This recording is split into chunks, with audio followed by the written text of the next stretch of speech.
What I want to talk about today is really three things. First of all, I want to make a few very short comments on David's paper that he presented this morning.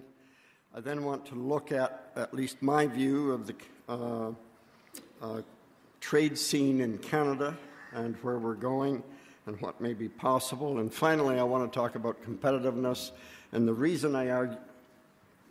I should be doing this.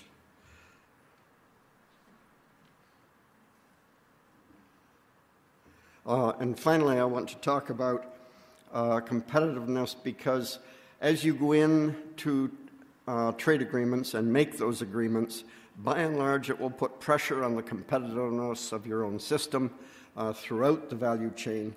And the question is, how are we doing? How can we do better?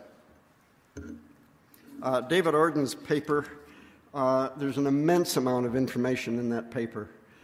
It takes a long time to really digest what's there. It is limited to only one pillar that was set up in the WTO and Doha rounds, and that's domestic support measures. And essentially the kind of takeaways that I get from the paper, and indeed more widely in the book, domestic support issues remain on our agenda for the major countries, almost regardless of how you look at the numbers. There's emerging issues for developing countries, including ambiguity in words, as he pointed out, whether it's domestic production or eligible quantity, which to me is a very, very large loophole. In the U.S., in the proposed Doha round, outcomes appear to be more price sensitive, and I think David's conclusion is right that the U.S. will find it hard going ahead, if anything near the Senate bill in the Farm Bill goes forward. The other is that if you look at Europe, what they've put themselves in a position now, since 2008, 2009, they're in really good shape in terms of moving forward on Doha, and as a result will not feel any pressure on the domestic subsidy side, the domestic support side. I think David's got that absolutely nailed down. I do recommend David's book to you. It really has become the Bible on domestic support in the current drafts of the Doha round. The question is Doha still alive? Someone, I think it was Mike Gifford that referred to it as dead or dying this morning. And I guess my question really on the Doha is whether or not the other trade agreements, the CETA and the TPP and the potential EU-US agreement are going to suck all the oxygen out of negotiating power on Doha.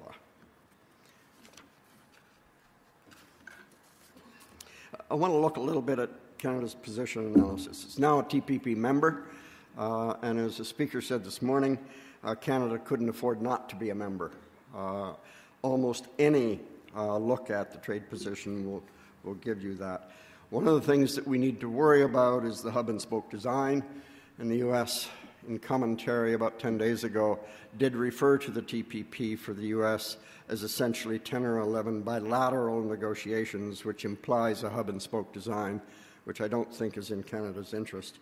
So that, to me, will be a considerable problem that Canada will face, in addition to those that Mike and Jeffrey said this morning. We're anticipating an end to the CETA round. Last weekend, they did say they were going to try and finish it by the end of February. They've also said they were going to finish it by December of 2012. And I guess I worry about that in the sense that if the U.S. and the EU start up a trade agreement, are we going to fall into the Korea trap, where Korea and the U.S. have to finish before Canada can possibly finish a trade agreement? Big outstanding issue in my view in terms of our trade within North America, and that's coal. All of the research is telling us that consumers lose, processors lose, producers lose in both countries. And all the papers are on the web now to largely demonstrate that. In fact, we have at least one of the authors of one of those papers in the room. The difficulty I have is that if you look inside the Beltway in Washington, this isn't on anybody's screen. We're slowly moving through a dispute resolution mechanism, but really it's not top of mind down there at the moment and may not be for many months.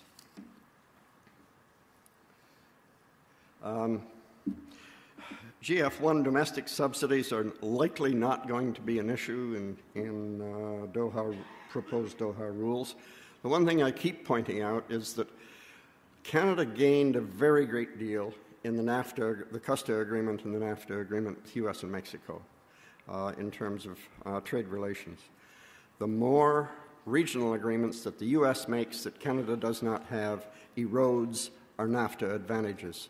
So Canada has to get into the regional trade agreement, and that's why I say TPP becomes an absolute necessity for Canada. One of the things I'd suggest is that neither China nor Japan are currently in the TPP. It's a little unlikely, I think. I agree with Jeffrey this morning with the change in political direction in Japan that they would easily go into it in the near future. Are there agreements with Japan and China that would give us a long-term advantage, 5 to 10 years, that no other country could match? I think we can talk about that if you wish. I think there's ideas there because Canada does have some unique features, one of which is tracking and tracing in the livestock industry.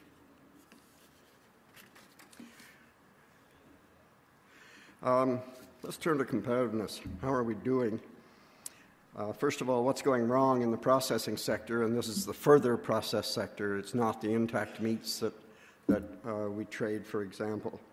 We're down to a $6.3 billion deficit, suddenly going from minus $1 billion in net trade to minus $6.3 billion in just a 6 or 7 year period. You can split that out. Roughly 60% of it happens to be the import of beer, wine, and spirits. And the 40% of it, in fact, is in the processed foods. When you look at our meats, net trade is coming down, in part because of the slides that John Massawell presented to us this morning.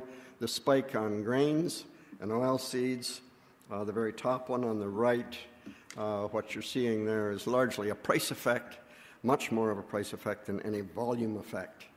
And as David said, we have to worry about those price levels and potential decline. So what is competitiveness? It's heavily based on the research, development, and innovation throughout the chain. How are we doing? So let's take that apart and start with research. The one thing I'd say to you is I appreciated very much Greg Meredith's comments this morning on research and innovation as something that Canadian industry really does need. I would agree with that, but I find it extremely difficult to include research and innovation in the same phrase. They are two fundamentally different things, and that's part of what I want to talk about now. This is the results of a study that we published 2 weeks ago through the Canadian Faculties of Agriculture and Veterinary Medicine, for whom I work part-time. What it says is Canada is in the preferred position of being in the upper right-hand quadrant in terms of scientific impact, as well as specialization in food, agriculture, nutrition, agro-environmental, and veterinary medicine. The U.S. is by far the largest one there. They have an extremely wide coverage of research, and hence they're high in impact, but in fact they're a little bit lower in terms of specialization. That paper, by the way, and all of the data behind it are on the web of the CFAVM. You can have a look at it. This is another picture saying that our universities are connected far beyond the ag faculties and the veterinary faculties. It's across. These are only the top 40 universities in Canada that were publishing papers and having citations in the period 2004-2010. And what you find is that the width of the line is the amount of collaboration across universities. The size of the circle is, in fact, the number of citations. So we are a very linked community far beyond the ag faculties or the veterinary faculties in Canada. So it looks like we have a relatively healthy research system. But one thing that our science funders in Canada don't appear to understand, and that is agricultural productivity gains are quite different than building space arms. New varieties and their traits have a limited lifespan. I know of no disease or pest that will not eventually overcome any variety that is put in the field. Speed and virulence will change with the pest, but it takes time. Same is true of animal diseases. You need major investments simply to maintain current yields. What's our research system doing? First of all, professorial advancement is based on science output. Science output is an end good. They fill professional journals, or they put students in seats. Two main issues there. And I would point out that neither agriculture nor food is a research priority in Canada's science policy. Innovation gap. We obviously have one. We're eating our own capital in the processing industry within Canada. Net investment is declining and has over the past decade. As a result, we're not putting very much innovation into our system. The innovation gap. Here's 3 points that were made by Harvey Drucker now 20 years ago. Governments fear that a private sector firm will make money from promising public research. Corporations hesitate to collaborate with competitors, and publicly funded and publicly available innovations are often ignored by the private sector. They're too easily taken up by others.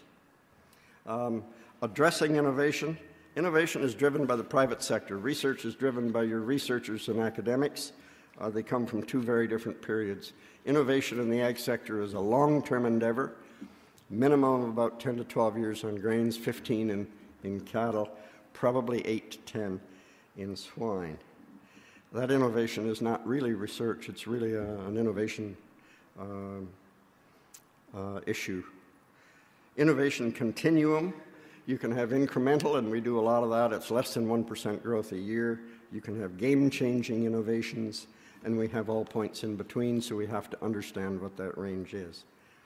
This is simply a schematic that I created earlier this fall to show where the innovation and the death valley of innovation occurs and what you're going to have to do with it. And Mike Gifford at the end of the morning started citing some of the issues on that trade.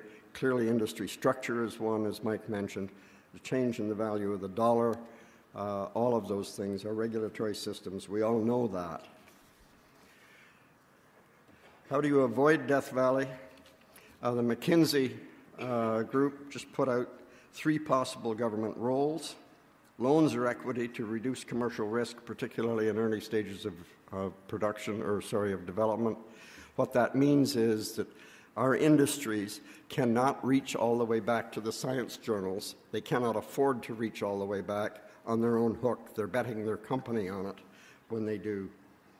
Government to set standards for product process or specifications. What that does is offer specific things for firms to work at and to foster collaboration among private sector and researchers, regulators, technologists. The real issue here is the removal of the risk of liability of collaboration. You put 3 or 4 companies that are competing in the same room without a government official, and they're chargeable under CITT in this country. So they're very reluctant to get together to work on innovation. An approach, simply a schematic, showing the role of the tri-councils in this country, that's NSERC, SHRC, and CIHR, basic and applied research, and creating ideas and vision for where we go. Over at the other end is commercial scale. In between that has to be a partnership, shared innovation risk and reward, including government, public funding, as well as the private funding from angel investors through to commercial.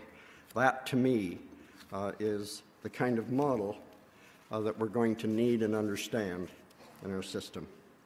Looking ahead very quickly, I find a really bright spot in what's been happening in Agriculture and Agri-Food Canada, and that is the introduction of the Ag Innovation Program, as well as the Innovators Committee and the Ag Innovation Program continuing in GF2. We need long-term commitment and persistence with government and private sector together along with academics. We need true partnerships, not contracts. And government's reward for doing this comes with the success and its share of that success in innovation. Thank you very much.